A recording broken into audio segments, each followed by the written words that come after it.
So hello guys, আমার নাম হলো পোকারসু। হ্যাঁ, নামটা শুনে অদ্ভুত লাগতে পারে, কিন্তু আমি আজকে যে টপিক নিয়ে কথা বলবো সেটা অবশ্যই অদ্ভুত না। এই টপিক নিয়ে কথা বলাটা এখন এখনকার সময় সত্যি জরুরি বলে আমি মনে করি।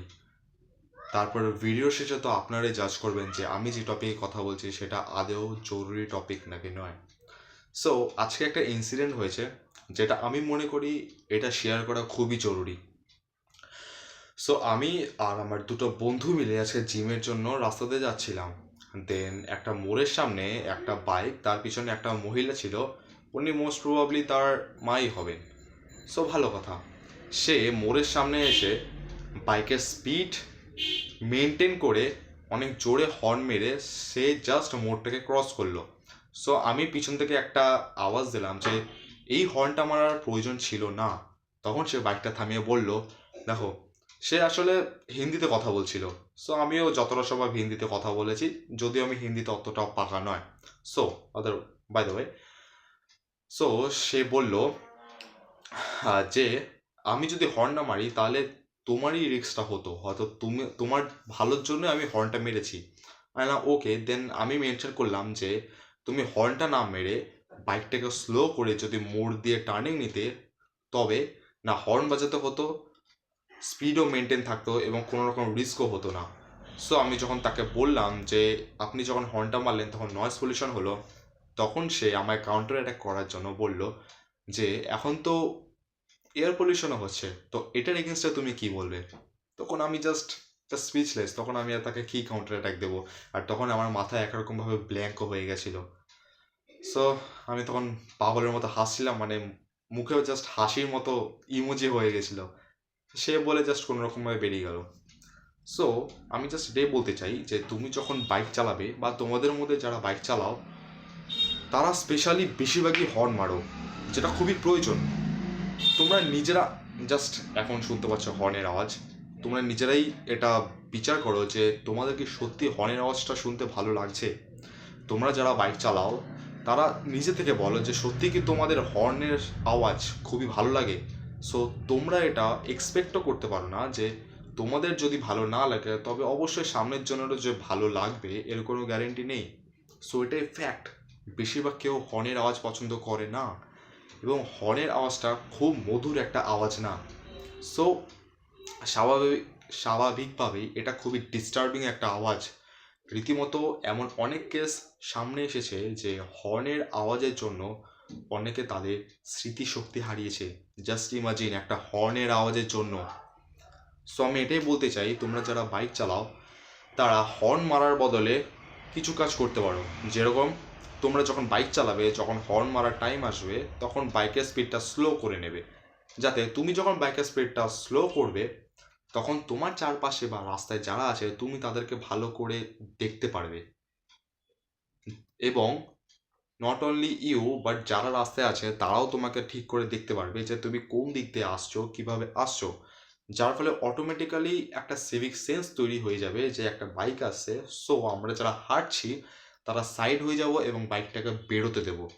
আর সেমভাবে যে বাইক চালাচ্ছে তার মধ্যে একটা সিভিক সেন্স থাকবে যে যারা রাস্তায় আছে তাদেরকে ডিস্টার্ব না করে আমি জাস্ট আমার লেন দিয়ে সোজা বেরোবো এবং যারা হাঁটছে তাদেরকে ডিস্টার্ব করবো না। সো এটাই একটা বেসিক সেন্স যেটা বেশিরভাগই কেউ মেনটেন করে না। স্পেশালি ইন্ডিয়ানদের কথাই বলি, আমি বাইরের দেশের কথা যাবই না, যেখানে আমার নিজের দেশের অবস্থা খুবই খারাপ। সো এটাই ব্যাপার, আমরা সবাই অন্যকে জাজ করি যে ওর সিভিক সেন্স ভালো না, তার সিভিক সেন্স ভালো না। আসলে ব্যাপারটা আমরা নিজেদেরকেই এক এক সময় চেঞ্জ করতে চাই না সিভিক সেন্সের মাধ্যমে, যেখানে আমরা অন্যজনকে জাজ করি। সো এটা খুবই বাজে ব্যাপার, যেটা আমি মনে করি স্পেশালি এটা চেঞ্জ হওয়া উচিত।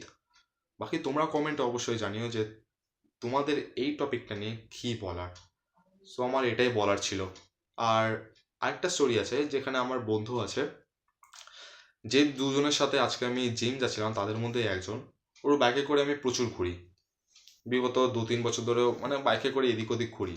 সো প্রথম প্রথম কি হতো, ও প্রচুর র্যাশ ড্রাইভিং করতো, মারাত্মক লেভেলে হর্ন মারতো, গলিগালা বা বাজারের মধ্যে তো যখন বাইক চালাতো তখন অত্যন্ত স্পিডে চালাতো এবং হর্ন মারতো। মানে হয় না, স্পেশালি ছাপড়ি টাইপসের ছেলেরা, ও অ্যাকচুয়ালি ওরকম টাইপসের ছিল। সো ওকে আমি বোঝাতে বোঝাতে ওকে এখন আমি এমন জায়গায় আনতে পেরেছি যে ভাই দেখ, হর্ন মারাটা এবং সবসময় স্পিডে চালানোটা বিশেষ একটা মহান কাজ না। এটা অ্যাকচুয়ালি ওকে সুপ্রিম ফিল করায়, বাট অ্যাকচুয়ালি এইটা যে সেইটা না, এটা অ্যাকচুয়ালি ও বুঝতে চাইছে না, বেশিরভাগ কেউ বুঝতে চায় না।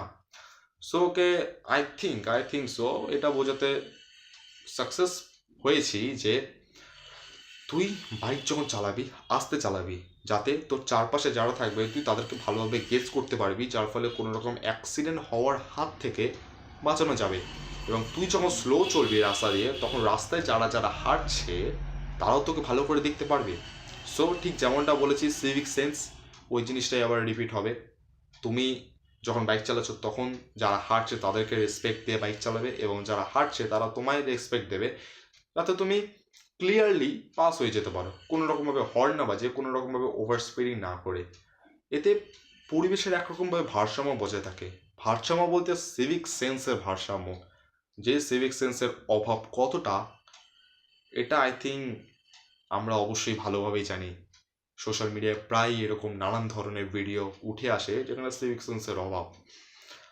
সো আজকের জন্য এতটাই। আমি প্রথমে বলেছিলাম যে আমার নামটা অদ্ভুত হতে পারে, কিন্তু আজকে আমি যে টপিক নিয়ে কথা বলবো সেটা অবশ্যই এই টপিক নিয়ে কথা বলা উচিত এখনো অবধি। আর আমি লিটারেলি কয়েকদিন ধরে রাতে ঘুমোতে পারছি না, কারণ সেম রিজন, রাস্তাতে যখন বাইক যায় খুব স্পিডে যায় এবং হর্ন বাজাতে বাজাতে যায়। এটা খুবই কমন ব্যাপার যে তুমি যখন রাস্তায় স্পিডে বাইক চালাবে তখন তুমি চাইবে না তোমার বাইকের স্পিড স্লো করে অন্যদের জন্য দাঁড়িয়ে তুমি ভদ্রভাবে যাবে। স্বাভাবিক, যে স্পিডে থাকবে সে সবসময় চাইবে তাড়াতাড়ি করে যাওয়ার, যার ফলে সে আরও জোরে হর্ন মারবে যাতে রাস্তা আরও ক্লিয়ার হয়। এখানে সিভিক সেন্সের একটা অভাব। দ্যাটস ওয়াই আমি মনে করি রাস্তার মধ্যে স্পিড বাম্পার বা স্পিড ব্রেকার খুবই জরুরি। সো রাতের ঘুম লিটারেলি একরকমভাবে ডিস্টার্ব হচ্ছে। আর বলে রাখি, মানুষের লাইফে ঘুম অত্যন্ত খুবই জরুরি একটা জিনিস। মিনিমাম মানুষকে 6 থেকে 7 ঘন্টা বা 7 থেকে 8 ঘন্টা ঘুমানো উচিত। হ্যাঁ, এটা ঠিক যে অনেক সাকসেসফুল লোকেরা বলে যে সাকসেসের খিদে দেখলে ঘুমেরও প্রয়োজন পড়ে না। এটা যেমন একদিক দিয়ে ঠিক, বাট সায়েন্টিফিক্যালি দেখতে গেলে ঘুম কিন্তু অত্যন্ত জরুরি। এবং আমাদের এই নর্মাল ঘুম কীভাবে ডিস্টার্ব হচ্ছে না, এটা কৃত্রিম হর্নের জন্য। So that's it. Horn horn কখনো মানুষের ক্ষতির জন্য ইনভেন্ট হয়নি, এটা একটা এমার্জেন্সির জন্য স্পেশালি তৈরি হয়েছে। বাট এখনকার দিনে হর্ন প্রয়োজনে অপ্রয়োজনে বেজেই চলেছে। এমনকি রিসেন্ট একটা রিপোর্টে আমি কয়েকদিন আগে দেখলাম যে ইন্ডিয়ার মধ্যে কলকাতাকে হংকি সিটি বলে ডাকা হয়। I think so, I'm not sure, but আমি একটা রিপোর্টে দেখেছি রিসেন্ট, সোশ্যাল মিডিয়ায় কোথাও একটা দেখেছি। মানে আমাদের কলকাতার লোকেরা কারণে অকারণে প্রচুর হর্ন মারি যেখানে প্রয়োজনও নেই। এর সব থেকে বড় এক্সাম্পল কি জানো? তোমরা যে এতক্ষণ ধরে আমার এই ভিডিওটা দেখলে, তোমরা নিজেরা গেস করেছো যে রাস্তার মধ্যে দিয়ে কীভাবে বাইক যাচ্ছে আর কীভাবে হর্ন মারছে। আর আমাদের রাস্তা বিশেষ একটা চওড়া না।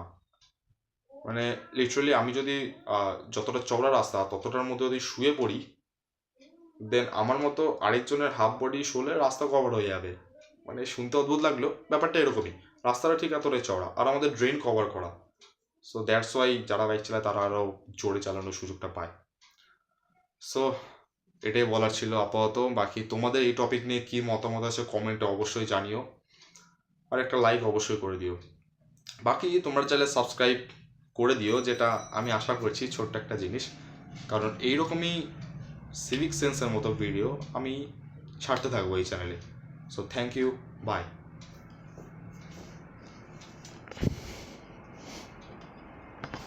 Ouch.